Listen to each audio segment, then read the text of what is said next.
नमस्कार, मैं हूं आपके साथ सिमरन राजपाल। वक्त हो चुका है एक नई चर्चा का। महाराष्ट्र, झारखंड और उत्तर प्रदेश में 9 सीटों पर होने वाले उपचुनाव में मतदान थम चुका है। अब बारी है नतीजों की। उत्तर प्रदेश की अगर हम बात करें तो उत्तर प्रदेश में योगी बनाम अखिलेश रहा माहौल, और साथ ही साथ ये जो उपचुनाव हुए उन्हें कहा जा रहा है कि ये 2027 में होने वाले विधानसभा चुनावों का सेमीफिनाले है। उत्तर प्रदेश में उपचुनावों की लड़ाई किसी के लिए नाक की रही तो किसी के लिए साग की, लेकिन ये बात यहां पर बहुत जरूरी हो जाती है कि टिकट के बंटवारों के समय से ही अगर हम बात देखें तो अखिलेश ने जहां मुस्लिम कार्ड खेला, वहीं अगर हम भारतीय जनता पार्टी और योगी सरकार की बात करें तो उन्होंने यहां पर ओबीसी कार्ड खेला। जातीय जनगणना की भी बात हुई, ठाकर वर्सेस यादव पर भी कई दावपेच खेले गए। इसी के साथ ही साथ अगर हम देखें तो तमाम नारे भी लगाए गए, जैसे कि बटेंगे तो कटेंगे। इस नारे की गूंज महाराष्ट्र तक सुनाई दी गई। योगी आदित्यनाथ जो उत्तर प्रदेश के मुख्यमंत्री हैं, वो हर जगह चुनाव में स्टार प्रचारक के तौर पर दिखे। लेकिन अगर उत्तर प्रदेश की हम बात करें तो उत्तर प्रदेश में जो उपचुनाव हुए 9 सीटों पर, वहां पर मतदान की जो परसेंटेज था वो काफी कम दिखा। अगर हम सिर्फ गाजियाबाद की बात करें तो सिर्फ 33.33% वोट जो है शाम 5 बजे तक पड़े थे। लेकिन अब मुद्दा ये उठ रहा है कि ये जो लड़ाई है वो किसके पक्ष में जा रही है, क्योंकि देखिए अगर एग्जिट पोल्स के हम नतीजों की बात करें तो ज्यादातर एग्जिट पोल्स में भारतीय जनता पार्टी की वहां पर पकड़ दिखाई दे रही है। करहल कटहरी और सीसामऊ को अगर हम छोड़ दे तो हर जगह भारतीय जनता पार्टी की एक बढ़त दिखाई देने को मिल रही है। इसी के साथ ही साथ अगर हम जो चुनावी माहौल रहा कल, जो मतदान का माहौल रहा, उसमें कई हिंसक घटनाएं भी देखने मिली। फिर वो चाहे हम सीसामऊ की बात करें या तमाम जगहों पर हिंसक घटनाओं की जो खबर थी वो सामने आई। लेकिन करहल में भी ऐसा कुछ हुआ जो बेहद दर्दनाक था, क्योंकि जहां एक तरफ मतदान चल रहा था वहां एक दूसरी तरफ करहल की एक बेटी की हत्या हो गई, जिसका आरोप अब भारतीय जनता पार्टी ने समाजवादी पार्टी पर लगाया। और साथ ही साथ परिजनों का भी कहना था कि वोट मांगने आए थे, बेटी ने कहा भारतीय जनता पार्टी को वोट देंगे, तो समाजवादी पार्टी ने कहा अगर सपा को वोट नहीं दिया तो ठीक नहीं होगा। अब इस मामले पर चर्चा बढ़ती जा रही है, बहस इस मामले पर बढ़ती जा रही है। इस पर और जानकारी के लिए हमारे संवाददाता उमाकांत हमारे साथ जुड़ रहे हैं। उमाकांत, क्या है पूरा मामला? ये बताना चाहूंगा, कल एक डेड बॉडी कंजरा के पुल के नीचे मिली है, दलित की बेटी है जी, जिसपे 2 आरोपी गिरफ्तार किए गए हैं। पुलिस ने 2 आरोपियों को गिरफ्तार किया है और अभी पूरा खुलासा नहीं किया, बताया है कि 2 आरोपी पुलिस ने गिरफ्तार किए हैं।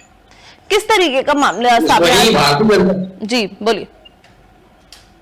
एक बंद बोरी में उसकी मिट्टी मिली है, डेड बॉडी, और जो पुल के नीचे मिली है। उसके लड़की के पिता का कहना है कि वाला जो आरोपी है वो घर से लेके गया था, और उसके बाद ये बताया सुबह मॉर्निंग में ये बॉडी मिली है कल, तो उसपे पुलिस ने 2 आरोपी को बताया कि गिरफ्तार किया है।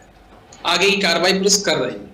ठीक है। और भारतीय जनता पार्टी समाजवादी पार्टी पर लगातार ये आरोप लगा रही है कि समाजवादी पार्टी के जो गुंडे हैं वो उन्हें उन पर थोड़ा लगाम कस के रखे। इस तरीके की क्या कोई घटना कल जब मतदान चल रहे थे उस समय भी सामने आई थी? कोई हिंसक घटना, कोई ऐसी घटना जो थोड़ी ऑब्जेक्शनेबल हो? देखिए, प्रशासन चुस्त और दुरुस्त रहा जी। बात करें हम चुनाव की तो दोनों पार्टियां आरोप प्रत्यारोप लगाती रही हैं, लेकिन चुनाव शांतिपूर्ण संपन्न हुआ जी। ठीक है। और साथ ही साथ देखिए उमाकांत, करहल सीट जो है उत्तर प्रदेश की हॉट सीट मानी जा रही थी इन उपचुनावों में। अनुरेश यादव को जहां भारतीय जनता पार्टी ने वहां पर खड़ा किया, वहीं तेज प्रताप यादव को समाजवादी पार्टी ने खड़ा किया। तो परिवार वर्सेस परिवार का मुकाबला है। और देखिए इस तरीके के आरोप अगर चुनाव में सामने आते हैं तो लोगों के मन में भी एक आशंका बैठ जाती है। भारतीय जनता पार्टी के अकाउंट्स पे भी, उनके जो नेता उनके अकाउंट्स पे भी साफ तौर पर ये लिखा गया था, मतदान से पहले उस लड़की के बारे में लिखा हुआ था, मतदान से पहले ये जरूर देखें, उसके पिता की एक बाइट थी, वो ये सारी बातें उसमें बता रहे थे। और किस तरीके से आपको लगता है प्रभावित हुआ होगा जो मतदान था वहां पर? देखिए, मतदान जो हुआ है वो तो शांतिपूर्ण हुआ है जी। लेकिन ये चर्चा ये जो रही है कि दलित की बेटी की हत्या की है, यादव गुट ने जो भाजपा ने एक्स पर लिखा है, अब ये कन्फर्म पुलिस जब करे कि कौन आरोपी दो है ये बताए गए, उसके साथ एक फोटो भी वायरल हुआ है, लेकिन जो यूट्यूबर है, जो अखबार आता है, उस अखबार को बांटने का काम करता है, उसकी जो पेपर बांटता था, उसका फोटो है, कई नेताओं के साथ भी है, कई पार्टियों के साथ है, जो वो यूट्यूबर है तो कई के साथ फोटो उसका वायरल हो रहा है। अब बात करें कि जब तक पुलिस इसकी पूरी तरह से बात नहीं करती, खुलासा नहीं करती, तब तक कुछ नहीं कहा जा सकता कि क्या सच्चाई है। ठीक है। और उमाकांत, साथ ही साथ अगर हम करहल की बात करें और एग्जिट पोल्स के नतीजे भी आए सामने, तो करहल पे समाजवादी पार्टी की बढ़त दिख रहा है वहां पे समाजवादी पार्टी के उम्मीदवार तेज प्रताप यादव वहां से जीत रहे हैं। तो ग्राउंड पे जब आपने कवर किया, किस तरीके का माहौल देखने को मिला? भारतीय जनता पार्टी या समाजवादी पार्टी, ग्राउंड पे लोग ज्यादा किसको सपोर्ट कर रहे हैं? देखिए, सबसे बड़ी बात यह है कि अभी तक 1996 से समाजवादी पार्टी का यहाँ कब्जा रहा जी। पिछले एक इलेक्शन में सोबरन सिंह यादव, जब यादव वर्सेस यादव की लड़ाई हुई थी, तो यहाँ से विधायक भारतीय जनता पार्टी से बने थे, बाद में वो भी समाजवादी पार्टी में शामिल हो गए जी। अब बात करें इस चुनाव में, भारतीय जनता पार्टी ने यादव बनाम यादव की लड़ाई की है, उसी कवरियाबाद की लड़ाई है, लेकिन अब इसमें एक ही चीज आती है कि यादव निर्णायक है, उसने किसको सपोर्ट किया है। हमने जहां तक ग्राउंड पे किया है, चूंकि दोनों पार्टियां नेताजी को आदर्श मानती है और नेताजी की एक कर्मस्थली है, वहीं जो सांसद यहाँ की डिंपल यादव है, वो क्षेत्र में जाती है, वो किसी भी के यहाँ कोई भी घटना होती तो उनके यहाँ जाती है। तेज प्रताप जी यहाँ पहले से सांसद रहे तो उनका भी जुड़ाव रहा। बात करें अंजस प्रताप यादव की, तो अंजस प्रताप जी भी उन्हीं के रिश्तेदारी में आते हैं जी, तो वो भी इसी क्षेत्र में उनको प्रत्याशी भारतीय जनता पार्टी ने बनाया। अब क्या स्थिति रहती है, ये जनता जो भाग बंद कर दिया, ये तो देश को ही पता चले। अच्छा, और इसी के साथ ही को देखें तो समाजवादी पार्टी का गढ़ कहा जाता है मैनपुरी, कहा जाता है समाजवादी पार्टी को मैनपुरी से हराना बहुत मुश्किल है, लेकिन साथ ही साथ भारतीय जनता पार्टी ने जो दावपेच फेंका है अनुजेश यादव को फीड करके, वो आपको किस हद तक लगता है भारतीय जनता पार्टी को काम आएगा? स्पीकर फोन देखिए, उसमें एक चीज आप समझिए, समाजवादी पार्टी ने चाहे वो आगरा लखनऊ एक्सप्रेस बनाया हो, चाहे वो रेलवे स्टेशन चालू कराया हो, चाहे स्वास्थ्य की सेवाएं हो, तो कहीं ना कहीं जनता तक असर है। बात करें भारतीय जनता पार्टी ने यहाँ आवास बांटे, आवास का वितरण किया है, कई चीजें की है, लेकिन अब जैसे रेलवे स्टेशन पे काम नहीं हो पाया, तो कहीं ना कहीं जनता को रहती है जूम से करता रहे। फर्स्ट टाइम आपका इस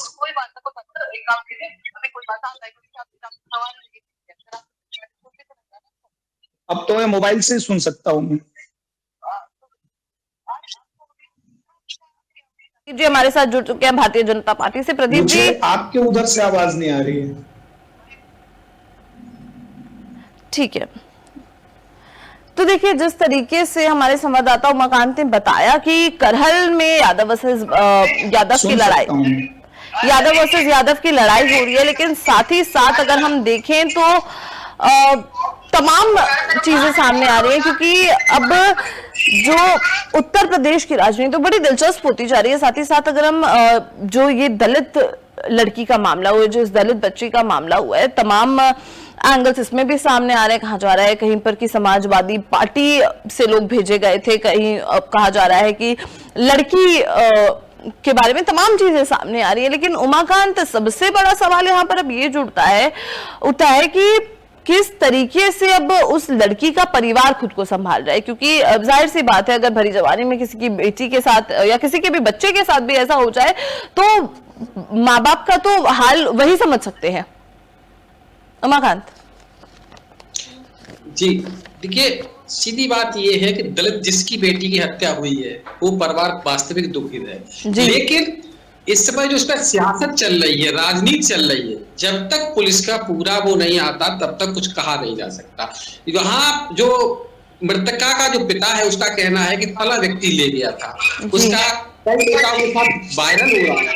और जब तक पुलिस उसको खुलासा नहीं करती तब तक कुछ ये नहीं कहा जा सकता कि क्या है, लेकिन ये घटना दुखद है, ये क्लियर है। साथ ही साथ अगर मैं उत्तर प्रदेश की पूरी बात करूं तो कहा जा रहा है कि ये सेमीफिनाले है, 2027 में जो चुनाव होने वाले हैं उसका, और यहाँ पे योगी बनाम अखिलेश यादव वर्सेस ठाकुर तमाम मुद्दे सामने आए और कहा जा रहा है कि जहां समाजवादी पार्टी ने मुस्लिम कार्ड खेला तो वहीं पे भारतीय जनता पार्टी ने ओबीसी कार्ड चला, तो मुस्लिम वोटर्स की वहां पर संख्या क्या देखने को मिली? क्योंकि समाजवादी पार्टी ये बात खुल के कई बार कह चुकी है कि मुस्लिम हमारे वोटर्स हैं, मुस्लिम महिलाएं हमारी वोटर्स हैं। देखिए, यहाँ मतदान शांतिपूर्ण हुआ है, मुस्लिम क्षेत्रों में भी मुस्लिम वोट डालते दिखे। हमने जहां कवरेज किया वहां पर मुस्लिम मतदाता वोट डालते दिखे।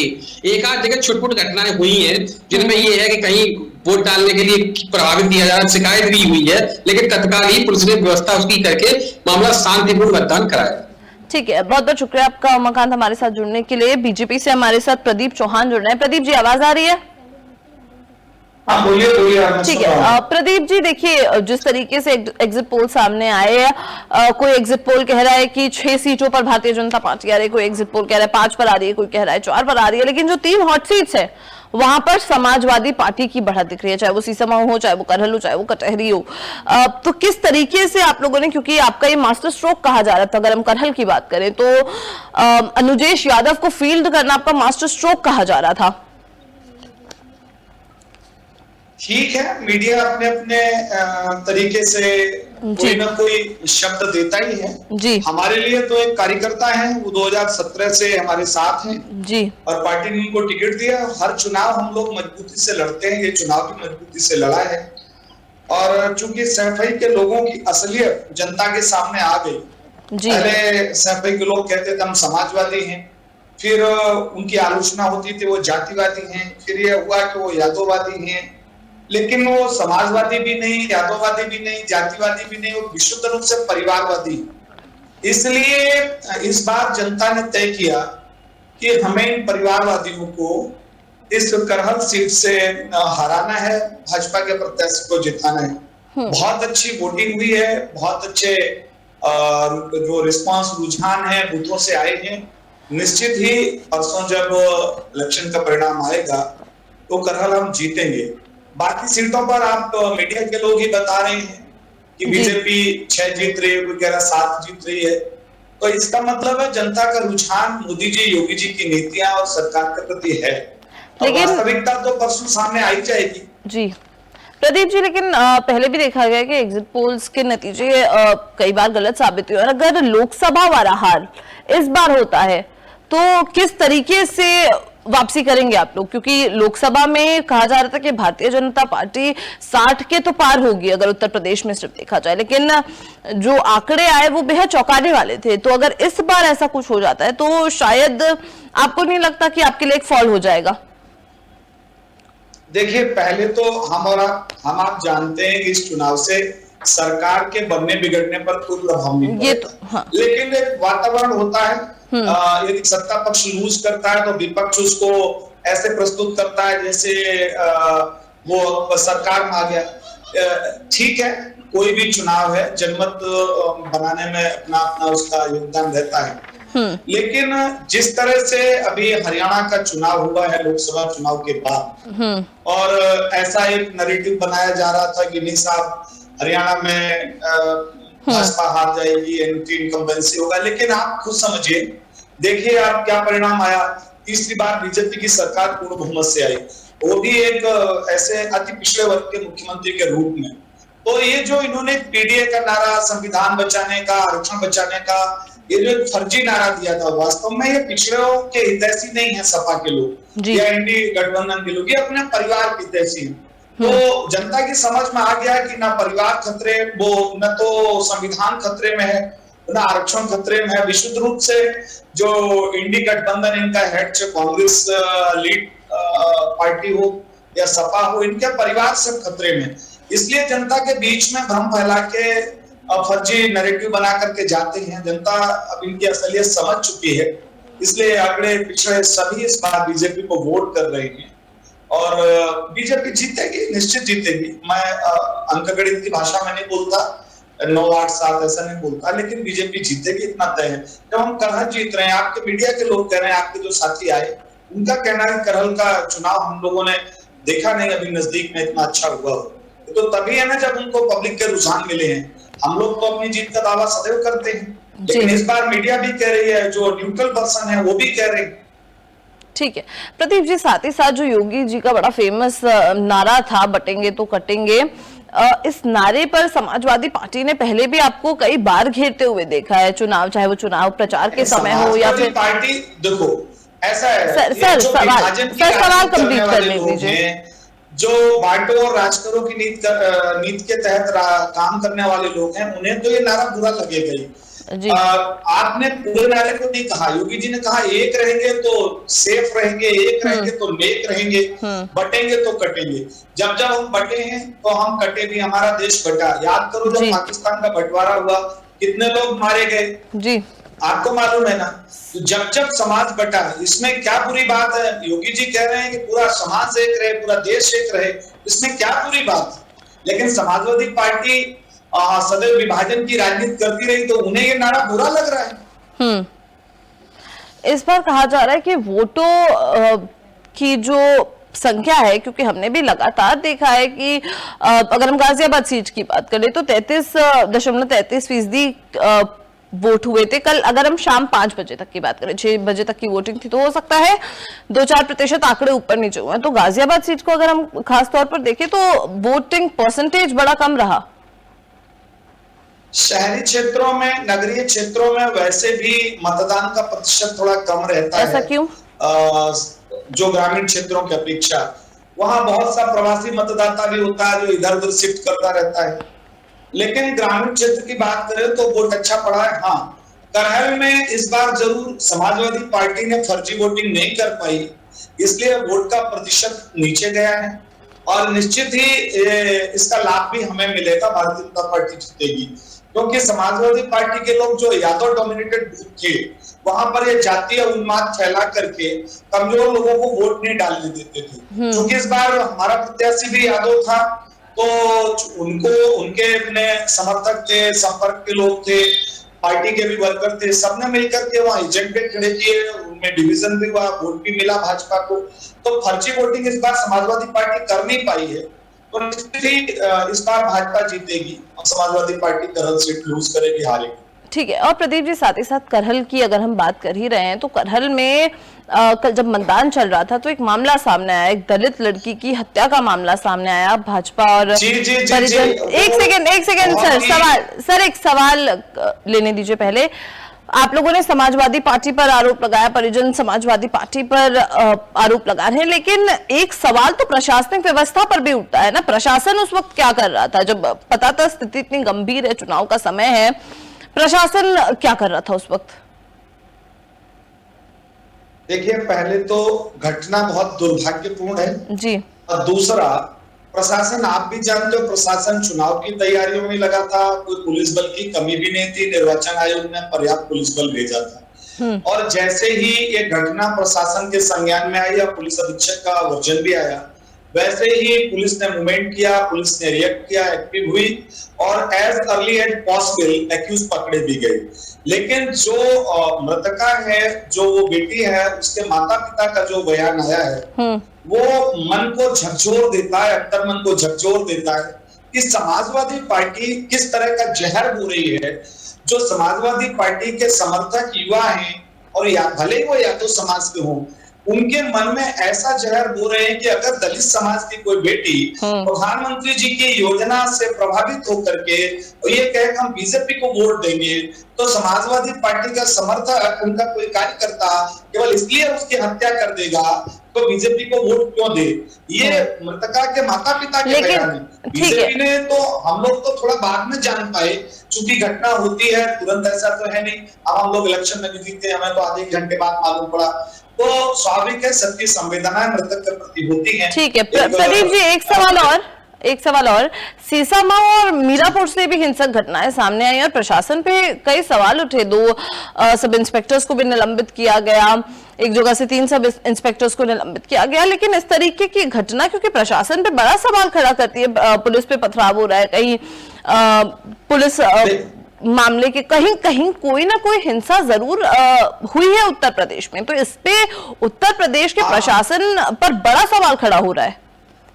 आप मेरी बात सुनिए जी। बूथों पर कोई हिंसा नहीं हुई है। समाजवादी पार्टी के कुछ लोगों ने पथराव किया है। चूंकि फर्जी वोटिंग रोकने का प्रयास इस बार प्रशासन ने भी जो उनके हाथ में है वो किया और पार्टी ने भी। अब हमारा एजेंट अगर जहां समाजवादी पार्टी फर्जी वोटिंग कराती है और हम रोकेंगे तो वो क्या करेंगे? वो पथराव ही तो करेंगे। अब पथराव करेंगे तो प्रशासन भी उन्हें रोकने का प्रयास करेगा। निश्चित ही समाजवादी पार्टी बौखलाई हुई है। उनके लोग फर्जी वोटिंग नहीं कर पाए। जहां पर वो समझते थे कि हमारा एक छत्र राज्य है जहां मुस्लिम डोमिनेटेड बूथ है, यादव डोमिनेटेड बूथ है, उन्हें लग रहा था यहाँ बीजेपी के लोग बस्ता भी ना लगे। हमारा कोई वर्कर होता भी था तो उसको मारा जाता था, पीटा जाता था। वो बेचारा उन्हीं के पॉकेट में रहता था, इसलिए शिकायत भी नहीं करता था कि 5 बजे के बाद इलेक्शन कमीशन तो अपना बोरिया बिस्तर समेट लेगा, उसके बाद हम पीटेंगे। तो लेकिन इस बार प्रशासन ने भी, इलेक्शन कमीशन ने भी, जो वीकर सेक्शन के लोग थे, कमजोर सेक्शन के लोग थे, मेरे सपोर्टर हो, पार्टी के या अन्य दल के सपोर्टर हो, विशेषकर बीएसपी के रहे हो या और छोटे दलों के, सब में ये एक तरह से कॉन्फिडेंस बिल्डअप का प्रयास किया कि आप डरिए नहीं, इलेक्शन कमीशन आपके साथ, प्रशासन आपके साथ। इसलिए समाजवादी पार्टी के लोग इस बार फर्जी वोटिंग नहीं कर पाए। करनाल में समाजवादी पार्टी का प्रत्याशी तेज प्रताप यादव के साथ दूसरी विधानसभाओं के लोग घूम रहे थे। किशनी विधानसभा के, भोगांव विधानसभा के लोग, एटा विधानसभा के लोग। कभी आप लोग ये प्रश्न नहीं करते समाजवादी पार्टी से कि आखिर दूसरी विधानसभाओं के लोग चुनाव प्रचार बंद होने के दिन के 5 बजे के बाद क्या कर रहा है वहां विधानसभा में? ठीक है, समाजवादी पार्टी के प्रवक्ता हमारे साथ है नहीं, वरना मुझसे ये सवाल जरूर लेते हैं। लेकिन फिलहाल के लिए प्रदीप जी आपका बहुत बहुत शुक्रिया हमारे साथ जुड़ने के लिए। जो वोट है, जो वोटर्स के वोट हैं, वो अब ईवीएम में कैद हो चुके हैं, जिसके नतीजे, जिसका राज खुलेगा 23 नवंबर को। किसने बाजी मारी है उत्तर प्रदेश में? क्या समाजवादी पार्टी अपनी सीटें बरकरार करने में कायम रही, या फिर उत्तर प्रदेश की जो योगी आदित्यनाथ सरकार है उन्होंने यहां पर भी बाजी मार ली विधानसभा चुनावों की, अगर हम बात करें। लेकिन इस सब का फैसला 23 नवंबर को ही होगा। फिलहाल के लिए इतना ही, बने रहे हमारे साथ। नमस्कार।